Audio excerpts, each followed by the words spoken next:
नमस्कार बंधुरा आमी स्वप्ना उपाध्याय आमार चैनल रान्ना रेसिपि एंड आवर लाइफस्टाइलेर पक्ष थेके सबाइके स्वागत। आज आमी आपनादेर संगे शेयर करब आरो एकटी नतून आसन सेलाइयेर डिजाइन। प्रथमे एकटा निर्दिष्ट जायगाय आसनेर फोर तुले निलाम आर निये नियेछि एखाने गोलापी कालारेर उल। एबार निर्दिष्ट जे जायगाटाय फोर तुलेछि सेखान थेके परपर नीचेर दिके 7टा घर गुने निये आरो एकटा फोर तुले नेब लम्बालम्बी। तुले नेওয়া হয়ে গেছে। এবার ওই ওপরের যে ফোরটা তুলেছি তার সমান রেখে আবারও একটা ফোর তুলে নেব। প্রথমেই বলে রাখি বন্ধুরা, এই আসনটা বানানো খুবই সহজ, কিন্তু প্রত্যেকটা স্টেপেই ঘর সংখ্যা একটু আলাদা হবে। তার জন্য পুরো ভিডিওটা দেখার অনুরোধ রইল আপনাদের কাছে। পুরো ভিডিওটা দেখলে আপনারাও খুব সহজেই এই ডিজাইনটা তুলতে পারবেন। দুটো ফোর সমান সংখ্যায় তুলে নেওয়া হয়ে গেছে। এবার নিচের দিক থেকে দুটো কমিয়ে আর ওপরের দিক থেকে দুটো বাড়িয়ে আবারও সেই 7টা ঘরই তুলে নেব লম্বালম্বিভাবে। তুলে নিয়ে আবারও সেই দুটো ঘরই হবে পরপর। প্রথমে যে 7টা ঘরের একটা লম্বা ফোর তুলেছিলাম তার পাশেও কিন্তু সমানভাবেই আরও একটা ফোর তুলেছি। ঠিক সেইভাবেই পরের ফোরটাও নিচের দিক থেকে দুটো কমিয়ে আর ওপরের দিক থেকে দুটো বাড়িয়ে 7টা ঘরের আরও দুটো পরপর ফোর তুলে নিতে হবে। এভাবে করে 11টা লাইন স্টিচ করে নেব। আর ঠিক একইভাবে স্টিচগুলো হবে। দুটো করে লম্বালম্বি ফোর তুলতে হবে আর 3 নম্বর ফোরটা হবে ওপরের দিকে দুটো বাড়িয়ে আর নিচের দিকে দুটো কমিয়ে।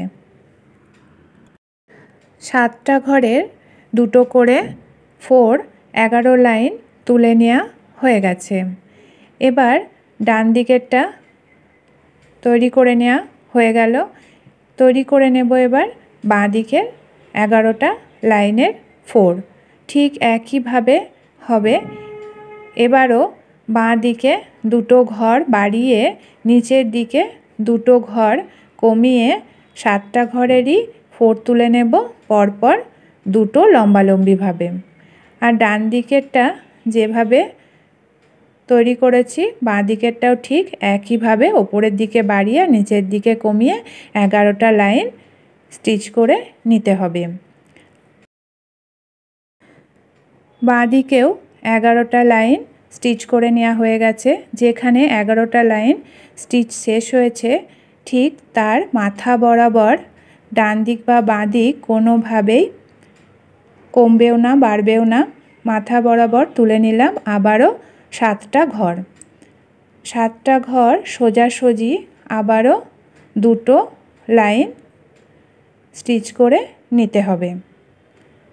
এখানে কিন্তু আগে যেরকম বাঁ দিকে ওপরের দিকে বাড়িয়ে নিয়েছিলাম আর নিচের দিকে কমিয়ে নিয়েছিলাম, এই ফোরটা কিন্তু সেরকম হবে না। এখানে মাথা বরাবর সোজাসুজি রেখে দুটো লম্বালম্বি ফোর তুলে নিতে হবে। তারপরের ফোরটা 3 নম্বর ফোরটা আবার আগের মতোই ওপরের দিকে দুটো বাড়িয়ে আর নিচের দিকে দুটো কমিয়ে পরপর সমান সংখ্যায় দুটো লম্বালম্বি স্টিচ হবে। এভাবে করে আবারও 11 লাইন স্টিচ করে নেব। ওপরের দিকটাও স্টিচ করে নিয়েছি 11 লাইন। ডান দিক বাঁ দিক ওপরের দিক 3 দিক 11 লাইন স্টিচ করে নেওয়া হয়ে গেল। এবার ডান দিকের নিচের দিকে স্টিচটা করে নিতে হবে।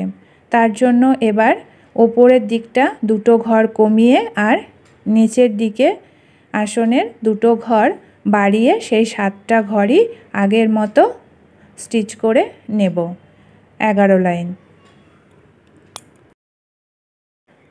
3টে দিকে কিন্তু ওপরের দিকে বাড়ানো হয়েছে ঘর আর নিচের দিকে ঘর কমানো হয়েছে। আর 4 নম্বর যে দিকটা করছি সেখানে ওপরের দিকটা কমাতে হবে দুটো করে ঘর আর নিচের দিকটা দুটো করে ঘর বাড়িয়ে নিয়ে 7টা ঘরের লম্বালম্বি স্টিচ করতে হবে।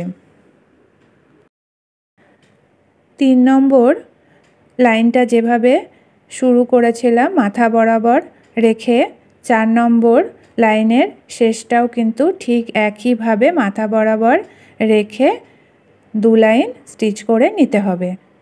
দেখতে পাচ্ছেন বাঁ দিকেরটা আর ডান দিকের স্টিচগুলো কিন্তু সমান হয়েছে। সমান হলে তবেই বুঝতে হবে যে এই বরফি ডিজাইনটা পারফেক্ট হয়েছে। এভাবে করে কিছুটা অংশ বরফি ডিজাইন করে নিয়েছি আর বরফি ডিজাইনের মধ্যে নানা রঙের উল দিয়ে বেশ কিছুটা অংশ স্টিচও করে নিয়েছি আর কয়েকটা বরফি ডিজাইনের ঘর ফাঁকা রেখেছি আর সেগুলোই আপনাদের সঙ্গে এখন স্টিচ করে শেয়ার করব। যেখান থেকে ফোরটা শুরু করেছিলাম সেখান থেকে আবারও ওপরের দিকে 7টা ঘর গুনে নিয়ে পরপর সমান সংখ্যায় 2টো ঘর স্টিচ করে নেব। এই স্টেপটাও কিন্তু সম্পূর্ণ আলাদা হবে।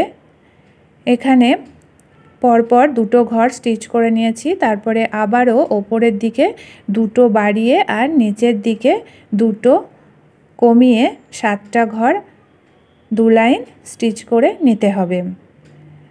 এখানে নিচের দিকটা যেহেতু আগেই গোলাপি কালারের উল দিয়ে স্টিচ করা আছে তাই নিচের ঘরটা আর গুনে কমাতে হবে না, ওপরের ঘর 2টো গুনে বাড়িয়ে নিতে হবে।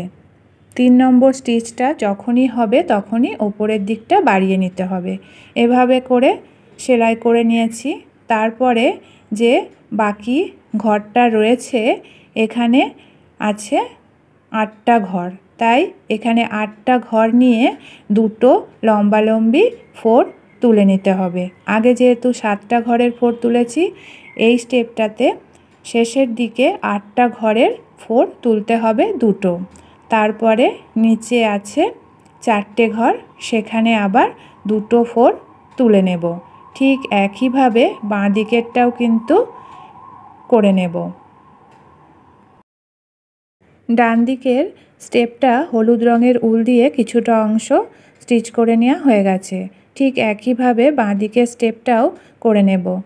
বাঁ দিকে ওপরের দিকে 2টো ঘর বাড়িয়ে 7টা ঘরের 2 লাইন লম্বালম্বি 4 তুলে নিয়ে মোট 8টা লাইন স্টিচ করে নিতে হবে। ডান দিকেও 8টা লাইন প্রথমে স্টিচ করেছি, এবার বাঁ দিকেও 8টা লাইন স্টিচ করে নেব। আর 9 নম্বর লাইনে 8টা ঘর দিয়ে 2টো 4 তুলতে হবে আর 10 নম্বরে 4টে ঘর নিয়ে 2টো 4 তুলতে হবে।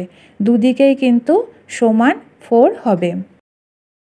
এবার 3 নম্বর স্টেপটা স্টিচ করার জন্য নিয়ে নিয়েছি আরও 1 রঙের উল। এখানে ব্লু কালারের উল নিয়ে নিয়েছি। আগের মতোই 7টা ঘর নিয়ে প্রথমে 2 লাইনের লম্বালম্বি স্টিচ করে নিয়েছি আর ওপরের দিকে 2টো বাড়িয়ে আর নিচের দিকে গুনে নিয়ে 7টা ঘরের স্টিচ করে নিতে হবে। 3 নম্বর স্টেপটায় মোট 8টা লাইন হবে। প্রথমে 6 লাইনের 2টো করে 4 তুলে নেব, তারপরে 7 নম্বরে এখানে 9টা লাইন নিয়ে লম্বালম্বি স্টিচ করে নিতে হবে। আমরা সবসময় 7টা ঘরের স্টিচ করছি, কিন্তু শেষের দিকে এখন এটা 9টা লাইনের স্টিচ করতে হবে। তারপরে যে 8 নম্বর লাইনটা আছে সেখানে আবারও 7টা ঘর নিয়ে 2টো লাইন স্টিচ করে নিতে হবে। দেখতে পাচ্ছেন বন্ধুরা, প্রত্যেকটা স্টেপেই কিন্তু ঘর সংখ্যা আলাদা হচ্ছে। যদি ঘর সংখ্যা সবসময় একই থাকে তাহলে কিন্তু বরফি ডিজাইনটা হবে না আর দেখতেও কিন্তু ডিজাইনটা ভালো লাগবে না। ঠিক একইভাবে বাঁ দিকের অংশটুকুও এই ব্লু কালারের উল দিয়ে স্টিচ করে নেব। প্রথমে 6 লাইন 7টা ঘরে স্টিচ হবে, তারপরে 9টা লাইন নিয়ে 2টো স্টিচ হবে, আবারও 7টা লাইন নিয়ে 1টা স্টিচ হবে। এবার 4 নম্বর স্টেপটা স্টিচ করে নেব। তার জন্য নিয়ে নিয়েছি আবারও হলুদ রঙের উল। এখানেও প্রথমে শুরু করতে হবে 7টা ঘর নিয়ে পরপর 2টো লম্বালম্বি স্টিচ। তারপরে আবার আগের মতোই উপরের দিকে দুটো ঘর বাড়িয়ে 7টা ঘর গুনে নিয়ে আবারও স্টিচ করে নিতে হবে লম্বালম্বি দুটো ঘর। আর এভাবে করে প্রথমে 4টে লাইন করে নিতে হবে, আর 5 নম্বর লাইনটা 10টা ঘর নিয়ে স্টিচ করতে হবে লম্বালম্বি। এখানে 3টে ঘর বাড়িয়ে দুটো লম্বালম্বি স্টিচ হবে, আর শেষেরটা হবে 6টা ঘর নিয়ে। 4 নম্বর স্টেপটা কমপ্লিট করে নেওয়া হয়ে গেছে। দেখতেই পাচ্ছেন দুদিকেই কিন্তু সমানভাবে শেষ হয়েছে। এবার নিয়ে নিচ্ছি 5 নম্বর লাইনটা স্টিচ করার জন্য কমলা রঙের উল। ঠিক একইভাবে 7টা ঘর নিয়ে লম্বালম্বি দুটো ফোর সমান সংখ্যায় তুলে নেব। নিয়ে এখানে 2 লাইন স্টিচ করে নিতে হবে 7টা ঘর করে ওপরের দিকে দুটো বাড়িয়ে। আর 3 নম্বর লাইনের স্টিচটা হবে এখানে 11টা ঘর নিয়ে। 11টা ঘর নিয়ে মোট 4টে ঘর বাড়িয়ে লম্বালম্বি দুটো ঘর স্টিচ করে নেব। 11টা ঘর নিয়ে যে দুটো লাইন স্টিচ হবে তার পাশেরটা আবারও 7টা ঘর নিয়ে লম্বালম্বি দুটো স্টিচ করতে হবে। আর ঠিক একইভাবে বাঁ দিকের স্টেপটাও কমলা রঙের উল দিয়ে স্টিচ করে নেব। আজকের এই আসন সেলাইয়ের ভিডিওটা যদি আপনাদের ভালো লেগে থাকে তাহলে লাইক শেয়ার কমেন্ট করবেন, আর আমার চ্যানেলকে এখনও যারা সাবস্ক্রাইব করেনি প্লিজ সাবস্ক্রাইব করে নেবেন, আর পাশে থাকা বেল আইকনটি অবশ্যই ক্লিক করে রাখবেন যাতে করে আমার হাতের এরকম নিত্য নতুন আসন সেলাইয়ের ভিডিও আমার চ্যানেলে আপলোড হলেই সর্বপ্রথম আপনাদের কাছে নোটিফিকেশান পৌঁছে যায়। 6 নম্বর স্টেপ বা শেষের স্টেপটা কমপ্লিট করার জন্য বা স্টিচ করার জন্য নিয়ে নিয়েছি হলুদ রঙের উল। এখানে একদম বাঁ দিক থেকে 8টা ঘর তুলে নিয়ে সমান সংখ্যায় স্টিচ করে নিচ্ছি 2 লাইন। তারপরে 12টা ঘর নিয়ে ওপরের দিকে দুটো আর নিচের দিকে দুটো বাড়িয়ে দুটো লম্বালম্বি স্টিচ করে নিচ্ছি, আর ডান দিকে শেষের ঘর দুটো স্টিচ করে নিচ্ছি 8টা করে ঘর নিয়ে। এভাবে করেই বাকি ঘরগুলো স্টিচ করে নেব। তাহলে বন্ধুরা আজকের মতো এটুকুই। আবার দেখা হবে আগামী নতুন পর্বে নতুন কোনো ডিজাইনের আসন নিয়ে। ভালো থাকবেন, সুস্থ থাকবেন। ধন্যবাদ।